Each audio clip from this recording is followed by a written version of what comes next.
So what we found on Friday when we were first looking through the system is that we had an order received Friday morning, and then it was actually out the door by Friday afternoon. So it was, same day on demand customization. So we literally, being business owner and knowing nothing about, how to set up a production room, we watched that movie and implemented that Speedy system, and we mapped out on our warehouse floor, so the tape and we walked around it a million times. I mean, it's changed since then, but it was such a great experience. And we weren't really leading to that great customer satisfaction, and that everyone wants instant gratification. So particularly in the e-commerce space, I think we've trained our customers to move towards that Amazon model where you're going to get it almost instantaneously. So we needed that level of control that we could make sure that stuff was getting out the door. Welcome to Add to Cart, Australia's leading e-commerce podcast that express delivers all you need to know in the fast-moving world of online retail. Here's your host, Bushy.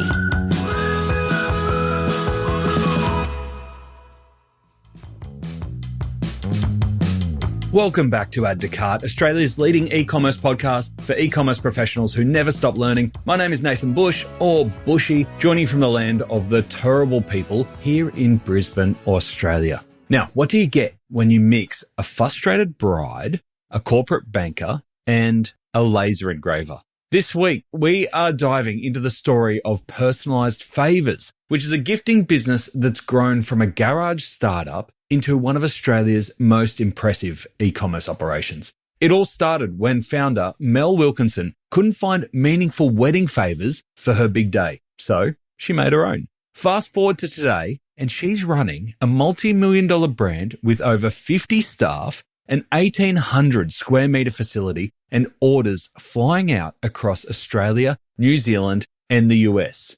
Mel was joined by her brother-in-law and CEO, Matt Moss Robinson, who swapped spreadsheets in the banking world for laser-etched glassware and embroidered beach towels. Together, they've scaled a wildly complex operation, we hear a lot about this today, with 74,000 SKUs, custom production lines, and some of the fastest turnarounds in the industry, both for personalised goods and normal goods. On top of this, they've got a thriving B2B business creating personalised gifts for big names like Lamborghini, Porsche, and DoorDash. Plus, they've both been named in Australia's top 50 people in e-commerce for 2025. Matt took out a spot in the top 10. I had the pleasure of judging those awards, and I can tell you that Mel and Matt are some of the most impressive e-commerce operators that I've ever come across.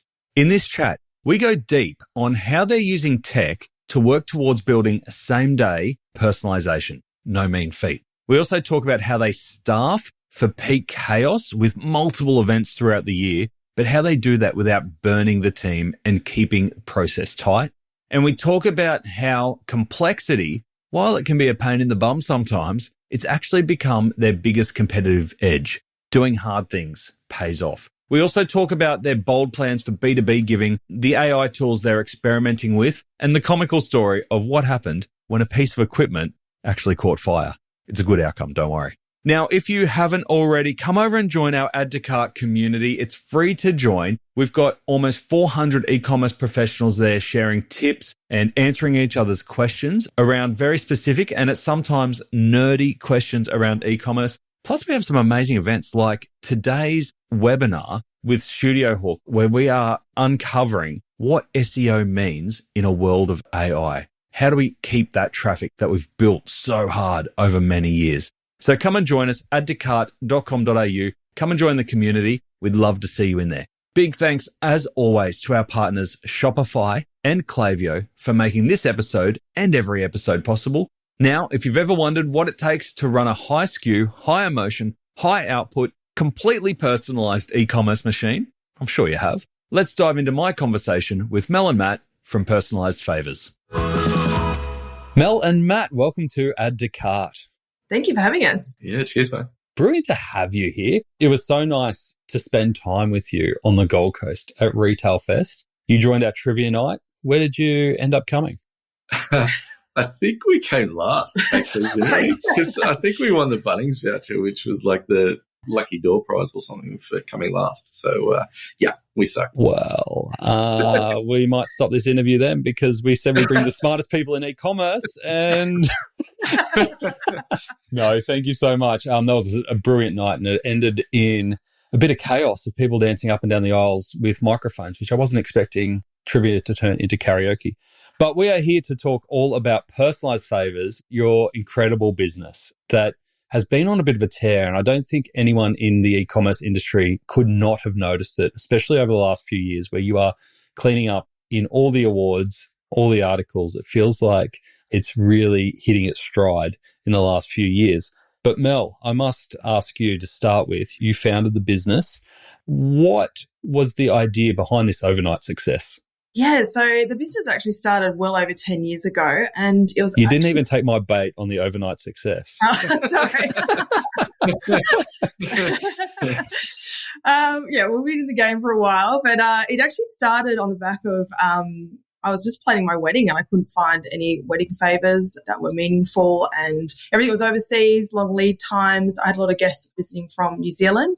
And I wanted something that I could take home and keep and have a reminder of our day. So, it started off as actually a wedding business. And I found that problem of like favours, and I wanted to solve that problem. So I actually started up an eBay store and outsourced to local printers and engravers. And then they shipped it directly to my customer. That's where it all began. Brilliant. And how does Matt fit into the picture? So Matt joined the business in 2012. So my business was taking off. I didn't ask him to join the business. I will point that out. I think he saw the potential in it. And at the time, he was working in Sydney. He was working as a corporate banker, didn't like his job. I think he wanted to change things up. So he looked at the numbers and, he said, let's join forces. And he pretty much bought into the business with his skill set. His skill is obviously financials and mine is industrial design. So I was more than happy to palm off that sort of side of the business to him. Great. And there's a bit of family crossover here, is there? There is. So Matt is my brother-in-law. So it is a family business. My husband who works full-time here, and also my older sister and even my younger sister in her uni holidays, she comes and works and helps us out in production. So. Oh, wow. That's awesome. Matt, what did you see in the business when you first came and looked at the numbers? Yeah, we're talking over 10 years ago now. So look, it's crazy to say it, but it almost feels like the early days of e-commerce at that point in time. Like the platforms like Shopify and all that weren't anywhere near as pronounced or even existed, I'm not sure, at that point in time. So I saw massive potential in e-commerce, the growth there. Like Mel's got a great eye for her own market. She knew the wedding products, even doing research into the wedding industry. Like it was just a recession-resistant style industry, and associated with that, the gifting. So like you're always having to give gifts, and it had come off. I'd worked in banking through the GFC there and seen how much that blew up that industry. So I was looking for something that's a little bit protected and something with like a really great growth opportunity. And I looked at e-commerce and what Mel had started to put together, and I was quite impressed. And you found your soul again. I did, mate. I did. Well, the original goal behind moving into the business was that I would be able to not have to work as hard as what I was doing in corporate banking. And within a week, that had just not proven true. So it was, it definitely didn't work out that way. I did have to double check your decision as well, because I did say to you, you're going to be paid $25,000 a year, and that's a big jump from what you're earning in the banking world. So, but he took the risk, he took the punt, and it's worked out for both of us. Amazing. When you say recession-proof, I'm really interested because you have ridden through a few waves of e-commerce here. Obviously, the pre-Shopify, the SaaS era, even COVID, if you want to call that an era, and through to where we are today. Mel, keen to hear from you. From your business, do you feel like your Personalised Favours goes through different cycles than other e-commerce businesses, or do you tend to follow the same trends? Yeah, I definitely think we are a seasonal business. So we did start off as a wedding business, and now we've branched out to all special occasions. And I think really COVID pushed us to move into every occasion. There's just so many opportunities there. Everyone was stuck at home. They wanted to send a gift for someone's birthday or, a thinking of you gift. And so that was we just saw that opportunity there.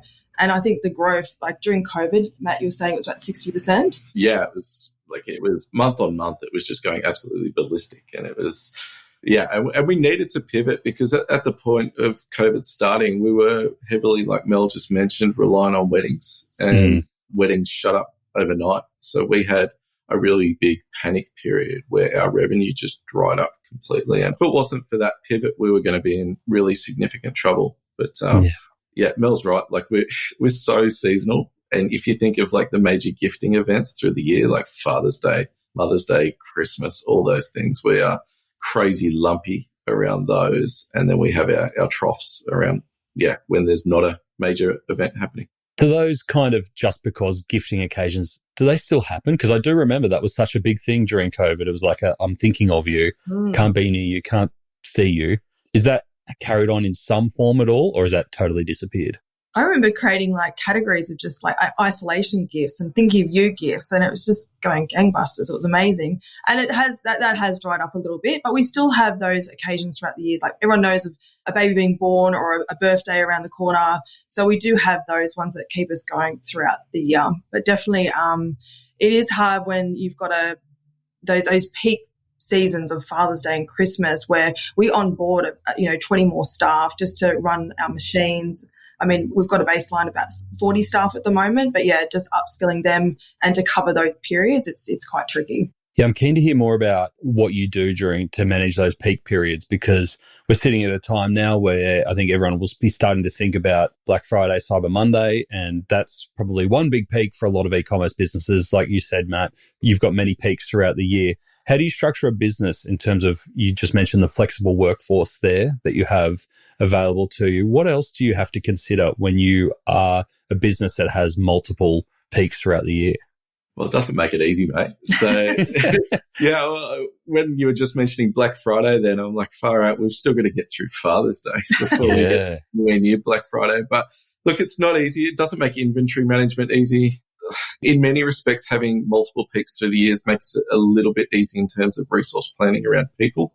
Like if we had to just load up for Black Friday period, it would be far more difficult because in our area of on-demand manufacturing, it's not as simple as onboarding someone and then within 30 minutes they're able to go pick and pack off a shelf type thing. Like we've got a staff that have to upskill in running embroidery machines or in running engraving machines or a printing machine. It's there's a little bit longer lead time before they're actually useful. So it adds complexity. There's no easy solution. We've definitely had periods where we've understaffed thinking we were being really clever, and we've had other periods where we've overstaffed and had to wear that wage cost. Like inventory purchasing, you never actually get it right. Like there's no time where you purchase inventory and you sell your last unit on Christmas Day type thing. It just never happens. What about from a production perspective? Because most businesses try and forecast the inventory that they need for those peaks. You're obviously forecasting that, but then you're also going, well, how many personalized units can we actually have throughput on in these periods, and what can we not oversell on to make sure that we can not only have the inventory, but actually produce on the inventory? How do you manage that? With great difficulty is the answer to, like, it's very hard because you do your inventory planning and then what the market focuses on shifts, or something will get picked up by Google Shopping and we'll just run out of that within 2 or 3 days. Like it's so variable, and we just know how much capacity that we've got in our machinery. And where we've run out of capacity in the past, we've extended our production time. So we'll run during peak periods if we need to. We can run our machinery 24 hours a day. We can run on weekends. We've got a really amazing production manager who's built a core team around him that really buy into what he's trying to achieve and making sure that we're getting stuff out the door really quickly. And I'm sure we'll touch on it soon. We now have a tech piece in the business that provides us like just amazing visibility over the demand and stuff on our machinery. Well, let's get into that now. Like while we're nerding out around machinery, which we don't often get to do on Add to Cart. I would say we put a lot of time and effort into automating and systemizing all that processes as well. So we were in the past running pretty much 24 hours in the peak season. So, and we'd realized that after 2 a.m., it's like a dead zone. And you see it with staff, the productivity drops. So we really had to rejig things because at that time, we didn't want to buy more machines. We didn't want to put on more staff. So we needed to increase that production time. So that's why we just, increased the machine time running. But yeah, it just didn't work. So we had to look at how can we make it more efficient in production to get more out the door during, those peak times. And that's where, we came up with a production scheduling system, which Matt loves to talk about. It's his baby. He's been working on for the last 18 months. So do you mean in terms of efficiency stops, in terms of like people literally just get tired at around 2 p.m? I think also, I've done that shift before. We had, this is back in the day. I remember I got back from Europe. It was a bit of a girls' trip. And we were in such a state that Matt's like, can you just stay on that time zone and just work through the night? And I'm like, okay, I could do that. And so I was running, 6 machines at the time at night, but you forget to eat. Like you think of nighttime and just those little things that you don't do. So the first 3 nights I really struggled. But then as soon as I started eating sort of every couple of hours, I felt so much better. But it is hard. And if you're not used to working at that time, it puts a lot of strain on your body. Especially when every product and every job is different. It's not like you're on a manufacturing line, right? So you've got to think about everything that's coming through. Yeah, you're changing over the glassware, you're, grabbing the artwork. Like you said, that's a lot of one-off birthday gifts with all unique engravings. So, you've got to be pretty switched on to be able to complete those orders. So what does this new system look like? Well, if you don't mind me nerding out. Please do.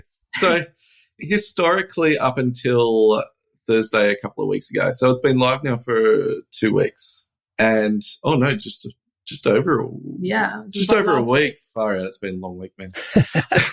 So, up until that point, we were receiving orders into our system and then we would print out an order sheet. And it was someone's almost full-time job for them to print out pieces of paper. And we would then send those order sheets into our production team. And if it had 5 different orders, 5 different products on the order, it would then snake its way around our production room, going from machine to machine and accumulating each of those products. And then it would go through a quality control section and then it would go out the door. And is this all custom built, like legacy custom built? To an extent, it was largely Frankenstein pieces of software bandaged together that weren't really suited for that type of process, but we kind of bastardized them and made them suit what we needed to, and we changed how we worked so that it worked with that process. Okay. So we really, took that and we've created this software that if an order comes into our system and it's got 5 different products on it, the system identifies which machines those products need to go to.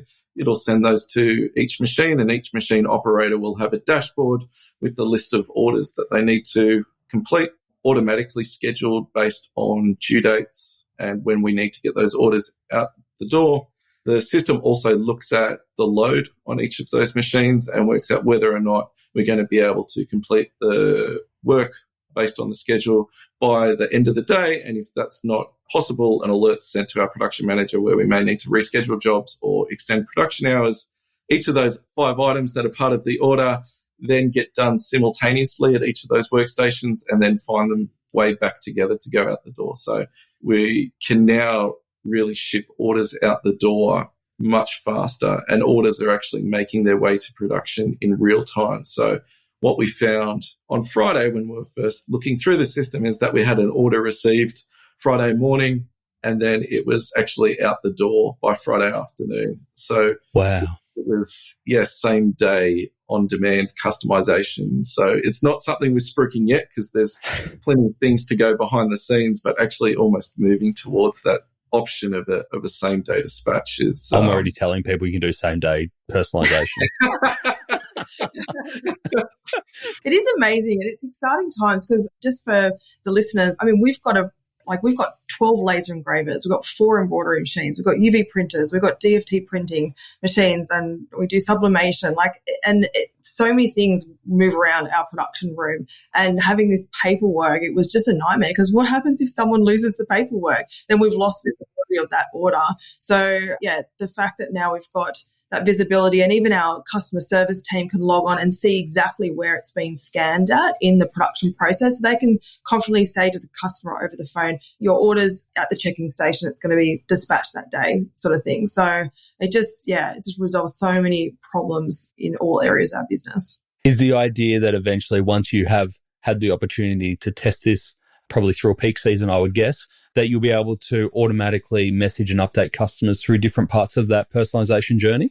Yeah, that's the plan. And like, if you think of the retention piece or actually getting people to come back to your website, having that, you can log in, much like Australia Post tracking or something like that. You could go to the page and you could actually see where your order's sitting. Unless they start saying, my order's been sitting at the checking station for like a couple of hours now. Why hasn't it moved? What's your team doing? So can't give them too much information, I guess. It's a fine line that we've got to I remember it was an example that we used to use, and it was Domino's Pizza Checker. In that, do you remember when they had that technology that they had a camera over your pizza so you can actually see your pizza being made? Yeah. Yes. And I'm like, that is disaster. Can you imagine having like a kitchen full of 14 or 15-year-olds making pizza and having that live stream to customers? I couldn't even imagine it. I'm not saying that's you guys, but I'm like, there is a level of too much detail, isn't there? Oh, absolutely. You don't want to see Johnny picking his nose and touching your pizza. But just to give people, because I know that you've explained that really simply there, that new process, to give us an idea of some of the complexities that you deal with, can you perhaps talk us through 2 or 3 of your top selling products and the types of personalization that you've added to them to show us the range of products and personalization you're dealing with? I know you mentioned it there, Mel, that you are dealing with different materials and different types, but give us, like, what are the most popular personalizations that you're dealing with on a day-to-day level? Yeah. So on our website, we have actually over 2,000 products across all different special occasions. Probably our best sellers is our glassware. We do these beautiful wooden box decanter sets, Scotch glass boxes. So where we've taken it to the next level, because, personalization is our superpower. So on our website, what we've implemented is dynamic imaging. So in the past, what would happen is that the customer would place an order, the order would go overseas, our artwork team would then create an art proof, we send to the customer, they'll approve it, but that was a long process because there might be a few changes in between that. So now we've got 8 artwork options. We've still got a custom option. They can still work with our graphic designers overseas, and that's free of charge, but they pick from the artwork options. And then from there, it's not just a name, it's multiple lines of text that they can change. They can change images. And then from that, they personalize it and then they can see it on the product at the correct size. So straight away, they've got an art proof, then they can go check out. And the best part about that is that once they've checked out and paid for their order, that artwork file is then created and sent to our machines to be engraved, embroidered, or UV printed. So yeah, just in saying that, it's increased our conversion rate, it's increased our customer satisfaction. It's also just sped up the production times, right? Like we can get things out the door pretty quickly. Yeah. And is that why you've chosen to take on what I could imagine is pretty heavy asset burden of manufacturing and producing in-house for that speed to customer? Is that the main benefit? Shopify is committed to keeping their merchants at the cutting edge of innovation, and the features released in their Summer 25 edition are no different, as they give brands the tools that they need to work smarter today and thrive in the future. For example, Shopify's AI tool Sidekick just got a lot smarter. It's able to synthesize data from multiple sources simultaneously, moving beyond basic Q&A to solve complex business challenges. They've also made scaling globally even easier with Shopify Payments. You can now manage various business entities and settle up in multiple currencies from a single store. And for in-store, POS has been redesigned, making the day-to-day experience for retail staff easier with improved search, intuitive navigation, and a more flexible cart. Check out over 150 features that have been released by searching Shopify Summer 2025 Edition. You've also got control as well. So in the very early days when we were outsourcing a lot of our production work, people didn't treat it with the same level of urgency that we treat our own customers, and we weren't really leading to that great customer satisfaction and that, like, everyone wants instant gratification. And so particularly in the e-commerce space, I think we've trained our customers to move towards that like Amazon model where you're going to get it almost instantaneously. So we needed that level of control that we could make sure that stuff was getting out the door. And you're right, like the the upfront costs involved in doing that are not significant. Like they're quite sizable. And like when Mel runs through having 12 engraving machines, like some of those machines are 120, 130 grand plus. And you've got to create production rooms, you've got to build all those systems, all that type of stuff. But all that is built around just the speed and control of the whole process. Actually, can I tell you a funny story? So when we first moved in, like we moved out of the house, moved into a couple of warehouses, but where we are now, it's massive. It's like 1,800 square meters, our warehouse. And so inside that warehouse, we actually custom built our own production room to house all our machines and that. And it was around the same time, I'm not sure if you've watched the movie The Founder. Yeah. So it's like the startup story of McDonald's. And they spoke about the Speedy system. So I think they're on like a basketball court and they're mapping out the quickest way to cook the burgers and get them to the customers. So we literally, being business owner and knowing nothing about, how to set up a production room, we watched that movie and implemented that Speedy system. And we mapped out on our warehouse floor, so the tape and we walked around it a million times. I mean, it's changed since then, but it was such a great experience to map it out and then build it from scratch. And it's pretty incredible. And it's all air conditioned as well. That's cool. Do you reckon the Speedy system saved you from any massive mistakes? No. We've made so many mistakes. It was a good idea at It the was start. fun. Yeah, that's right. It did flow for a little bit, but then we kept buying more machines and anyway, it kept making it more and more complex.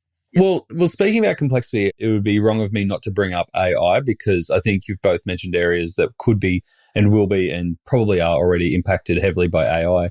Matt, in terms of production efficiency, and Mel, you talked about the customer experience around designing product and being able to generate images that are personalized for that customer. How do you approach AI in your business when so much of it can be impacted? Like, I bet there's no shortage of ideas or things you want to do. How do you pick where you put your efforts? That is the $1 million question, right? And I don't think that's just AI. Like, you've only got 24 hours in a day, and actually working where you put your resources is something that we wrestle with constantly. Like, we know that we're driven and have a better understanding of the business than everyone else. So actually working where we're going to have the biggest impact is quite difficult. But specifically with AI, I don't think we're doing anything within our business that's going to shatter the mold. Like, I think we're using it, like the vast majority of people are using it, is like a tool, and we're using it for things around. I know Mel uses it for content. She's created her own custom GPT for Personalised Favours, where she can bounce things off. There's like the Excel and inventory management, all that type of stuff. But I know at the dinner that you hosted a few weeks ago, I loved that conversation and some of the amazing things that people are doing around like customer service. That's definitely high on the list of us to look into. And even the issue that you mentioned at the start around peaks and troughs, like getting all that right, like not really taking a bit of the guesswork out of that is stuff that we're looking at as well. We're sort of looking at every area of the business, right? And we're just going through it with a fine-tooth comb and just seeing how we can automate it, how we can implement AI. But there's only two of us, so it is hard. It is hard to find the time to do that as well. But we do have the goal of building out a AI gift finder as well. That's on the radar for us. So that's definitely something in the pipeline to come soon. In terms of that, Mel, obviously starting out as the wedding business and then having the big shift during COVID, tell me about how you define your customer now, because I know in our conversations, you talked a lot about gifting, where you're appealing to another audience on behalf of someone else. You've probably still got people who are buying for themselves in some capacity, and then you've got B2B, and then there's, I'm sure, other markets. How do you define your target audience at the moment? Well, at the moment, we've got 3 customer personas. So we've got the bride, we've got the busy mum who appreciates thoughtful gifting, and then we've also got the last-minute corporate gifter.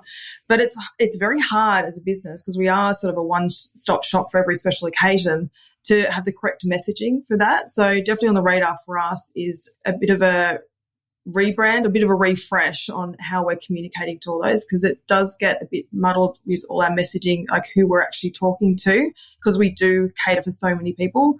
But for us, we see corporate as a huge opportunity. We have so many great brands that come through our door. We've had Lamborghini, we've had Porsche, we've had DoorDash, we've had Amazon, just to name a few. Yeah, keep dropping. We don't even know. Look at the name drop. I know. love it. Even with a Lamborghini, it was random stuff. They wanted us to do their menus at the Formula One, and Matt jumped up down. He just wanted to hand deliver these menus. Yeah. After I contradicted it, they wouldn't do it. I was about to say, I can only deliver them on race day in the corporate suite. But the funny thing is, even with corporates, like, we haven't really been targeting. They've just been coming through and just finding us through, I'm guessing, Google Shopping. So that's a huge opportunity for us to really build out that, because I think there's big demand. They just want something different. And also, obviously, because we can offer the quick turnaround times, a lot of the promotional companies, they order from overseas, long lead times. I mean, we can get orders out, big orders out within 3 working days. Do you find corporates very sticky, or are they always looking for like the next idea in gifting, or do they find a personalized gift that they love and represents their brand really well and they stick with it, or are they always trying to mix it up? A bit of both. We've got a few loyal corporate customers that come back year on year, like especially for like settlement gifting or a lot of sporting events. They come through our doors. A lot of construction companies, they love to give away an engraved beer mug to their staff. So yeah, we do have a few that are repeat customers, but then of course you get the ones that come through at Christmas time that are looking for that unique gift to give their staff. Yeah, great. From a cost per unit economics, my head's spinning, especially when you're dealing with individual customer orders all the way through to bulk orders, low personalisation, high personalisation, different product sets. How do you work or have a good view around product profitability in the business? It's to get it all set up correctly is definitely not easy. We're very blessed with some of the systems that we've now built. So we moved ERPs about 2 years ago.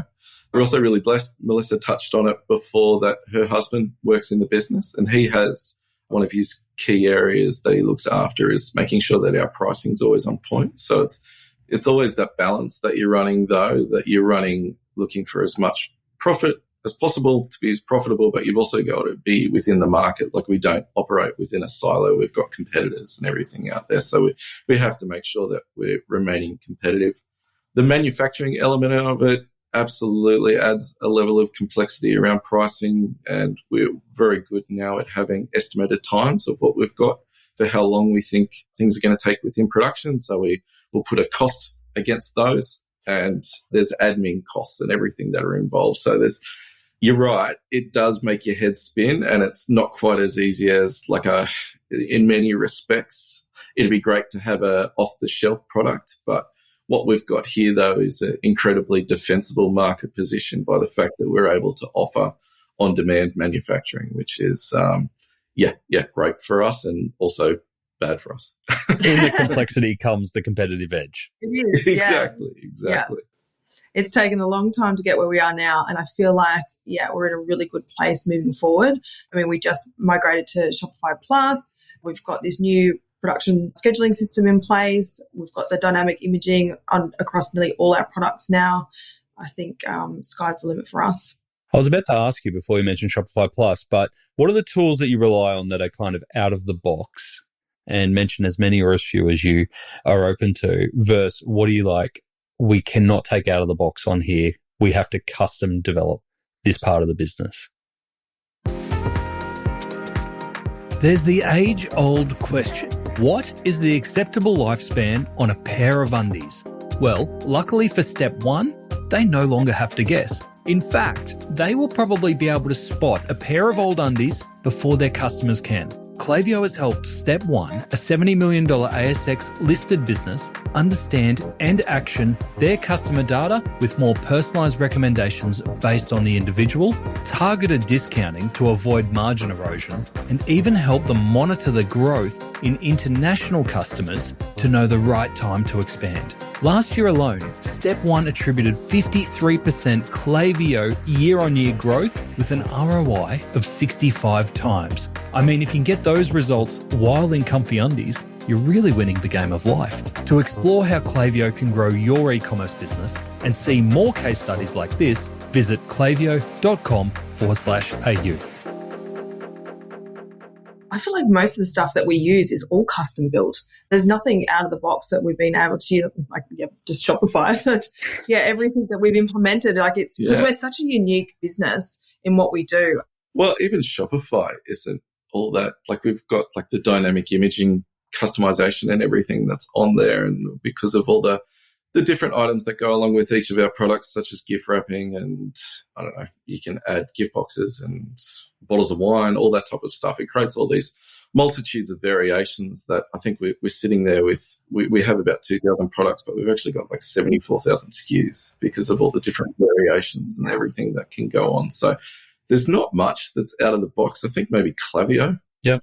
But yeah, everything else is largely customized. Like we've even got our own, the first piece of software that I was involved in building is our customer communication platform that allows us to email and SMS our customers different art proofs for them to review and approve, which at the time of building about 10 years ago was really cutting edge, but not so much anymore. But yeah, everything is customized. That was an incredible system though. It's Artwork Assistant and we still use it to this day. And so our overseas team can create all these art proofs, custom art proofs, and then, you know, send an email and send a text message direct to our customer so it doesn't come back through us. And then overnight they can make 1,000,001 changes and get it approved the next day to go out to production. That's cool. So it was pretty cool at the time. I mean, yeah, give credits to that. How do you keep up with development and even maintenance now, having systems that are a bit older and plugging in new technology? I imagine there's a bit of maintenance in there as well. What's your process for development? Do you outsource it? Do you have partners? Do you do it in-house? Well, we're very lucky. We've got an in-house developer who works with us. Big shout out to Madeline at Mint Web. Reach out to her if you need help. She has been amazing. She's been with the business for quite a long period of time. And I love working with someone where I can visually, and I still run old school, old draw designs and everything out on a piece of paper and scan them and give them to someone. And this is like an arrow saying, this is what this button does, this is what this does. And yeah, Madeline's been amazing to work with. Our latest piece of tech, we've used developers out of the Emirates, which have been, really great to work with. But you're right, like systems go down. And that's one of the big pluses of us moving to Shopify was that we had so much constant downtime with Magento before that. And during peak periods, just the costs involved in having a site down was just, you'd pull your hair out. And like I'm starting to lose my hair anyway, and I'm pretty sure it's because of Magento. I just saw your face when Matt said Magento, and it looked like your soul left your body for a little bit. It just wasn't user-friendly. I couldn't do anything myself. I had to go through Maddie to make any changes on the website. And like Matt said, the downtime just hurt us. And we wouldn't even know that the website was down because it would happen overnight. And you get next morning and, it'd be scrambled to get it back up. And you just think about the money that we just lost during that time. I mean, it was the best decision we've made was to move over to Shopify Plus. I can imagine, though, that wouldn't have been an easy decision because there are brands today who are even fighting Shopify. And I'm not saying that Shopify is right for every business. There are definitely cases where it's not, that there are better solutions, whether it's custom or other edge cases. But I find that there's a lot of businesses that are either B2B or they do slightly personalized products that just instantly dismiss Shopify. So you must have seen the vision there of where Shopify was going and jumping on that bandwagon, even though you knew that you'd have to do some customization to that process. It wasn't a right fit straight away because they didn't have all the options available for us to move across. I mean, it was just right at the last minute that they increased their variation so we could actually, have all the options there for our products. So for a long time there, we wanted to move, but we just couldn't because it just didn't make sense for us for our product range. So they have come a long way, I feel, Shopify, like in the last sort of 5 years. And I think it is a big move, though, as well, and scary, especially the SEO. We took a big nosedive at the beginning when we moved across, and we're thinking, have we made the wrong decision here? But then it just bounces back, and it was good, thank God. Yeah, absolutely. Panic stations. There's always between fires at all points in time. It feels like we're just putting out one fire and then another one starts. And anyway, actually we've had literal past too, which is we had a machine actually catch on fire. So when? That's been it was a couple of years ago. Yeah, it was late at night too, and thankfully Matt and I were in the office. I was completely useless. In a panic, I've learned that I'm I'm no good. I think I stripped off my she clothes. started losing clothes. I thought maybe she thought there was going to be hunky fireman soon or something. I don't know what I was doing. Losing my mind. But what happened here, it just started in the production room and we put it out, but thank God Matt thought, let's check the back of the room because we've got exhausts that go out. Yeah. And there was actually a fire outside the production room, still in the warehouse. And on top of the production room is our embroidery room with all our, sleepwear and everything that's highly flammable. So we were so lucky that Matt was there to even think to look behind there. And there was another little fire that... wow. Yeah. And lucky that Matt kept his clothes on as well. For everyone.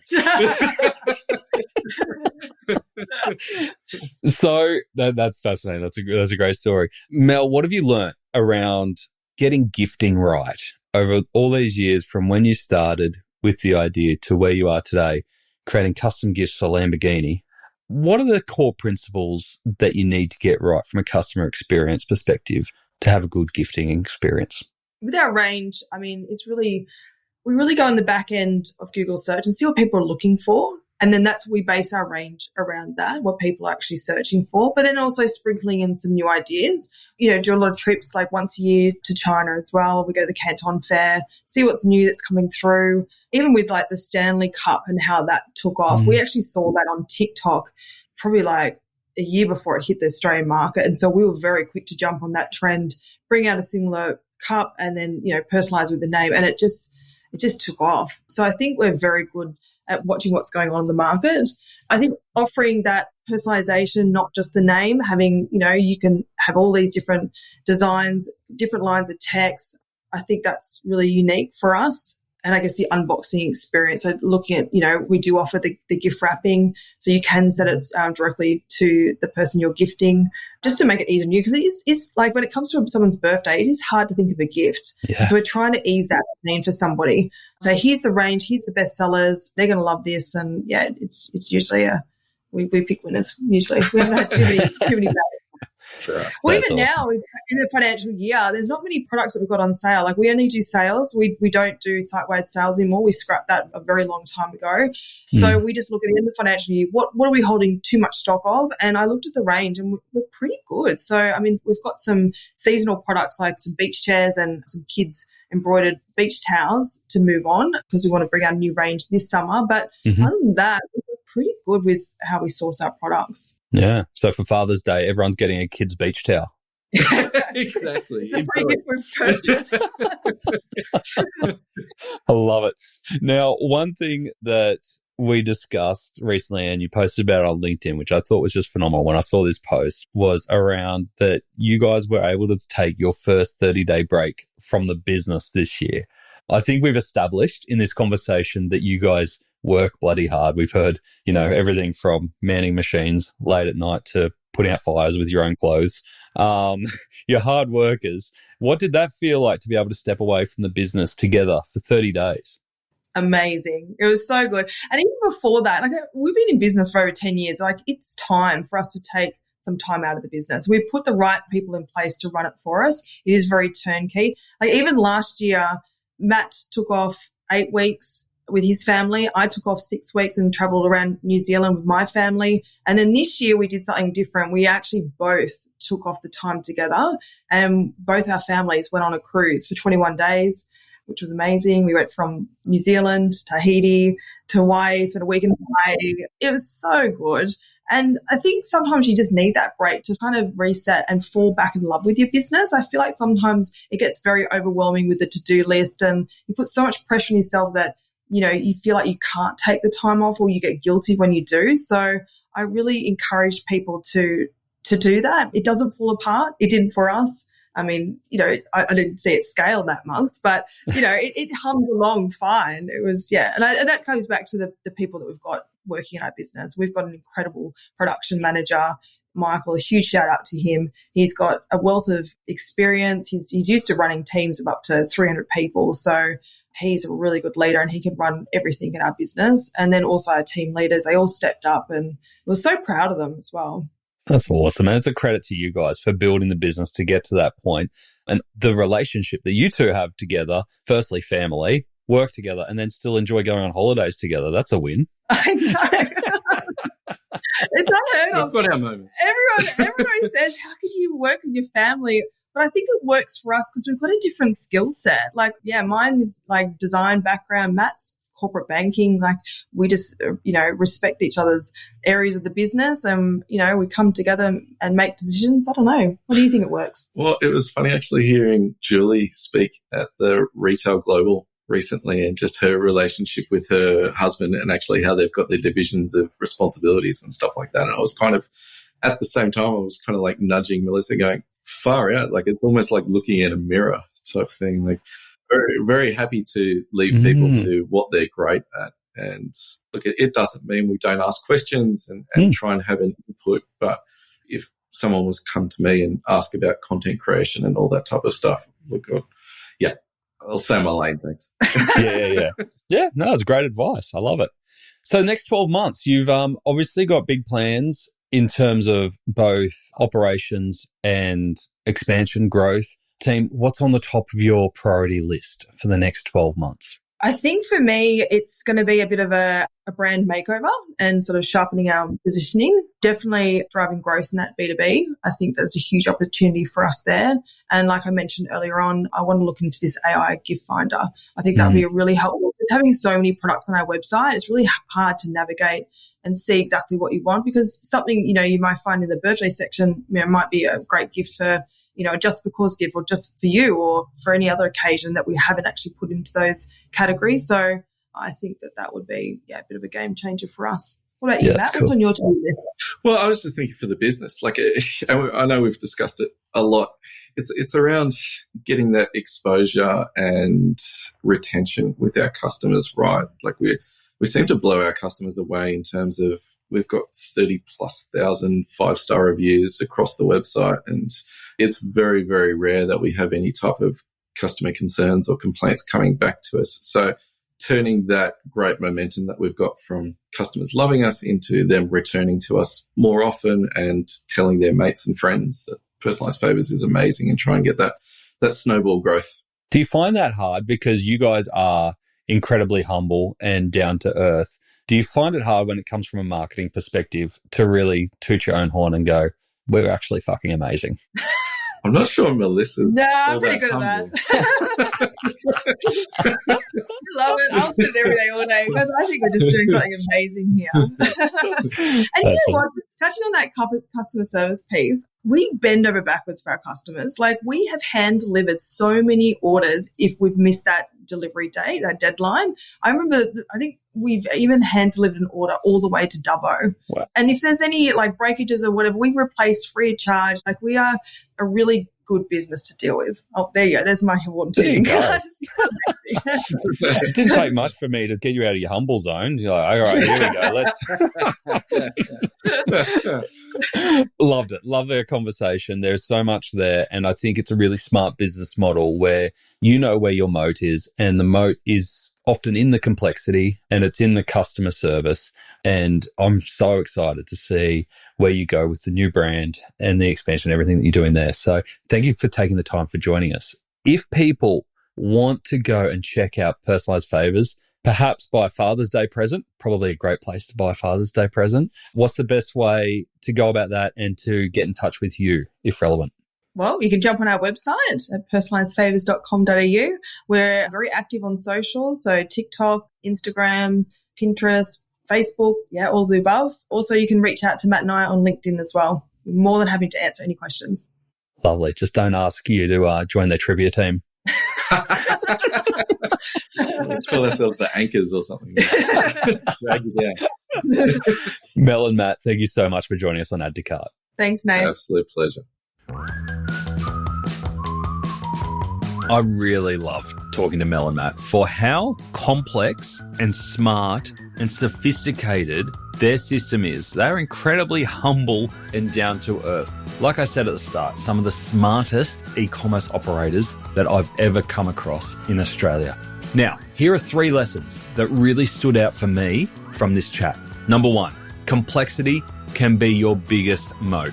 Of course, as an e-commerce business, we always want to simplify, standardize, streamline, And that is always a great goal, but Personalised Favours leaned into the mess. Multiple production methods, thousands of SKUs, dynamic personalisation at scale. But because of this and the hard work that it took to do this, they've built a brand that's hard to copy now because it's so damn complex. And that's what's setting them up for success. So if you are leaning into something that is really difficult because no one's ever done it before, keep in mind, if it's your competitive advantage, it could be worth it in the long term. Number 2, operational excellence creates marketing moments. That new scheduling tool you heard about is not just a back-end upgrade. It means that they can now flirt with same-day dispatch on customized orders. Imagine what that will unlock from a retention, loyalty, and a brand promise point of view. So it's a great reminder, when you have breakthroughs in operations, don't just leave it behind the scenes. Think about how you then incorporate that in the benefit for your customers and your team. And number 3, systemize so you can step away. Mel and Matt both took a full month off together this year. And I know a lot of founders listening will understand how big of an achievement that is. But it's a result of building smart systems, investing in the right people around you, and getting really clear on roles, and it becomes possible. Again, it won't happen straight away while you're in startup phase, but it does become possible and the sign of a really mature business when you can step away and it continues to run. A massive thanks to Mel and Matt for taking the time to share so generously today. And a big shout out again for our partners Shopify and Klaviyo for helping us bring these stories to life. As always, if you want to go deeper with episodes like this, hit us up on addtocart.com.au and join the Add to Cart community. We've got more chats, events and insights from e-commerce extraordinaires like Mel and Matt. The link is in the description of this episode. Catch you next time. Thanks again for listening, and until next time, keep those customers adding to cart.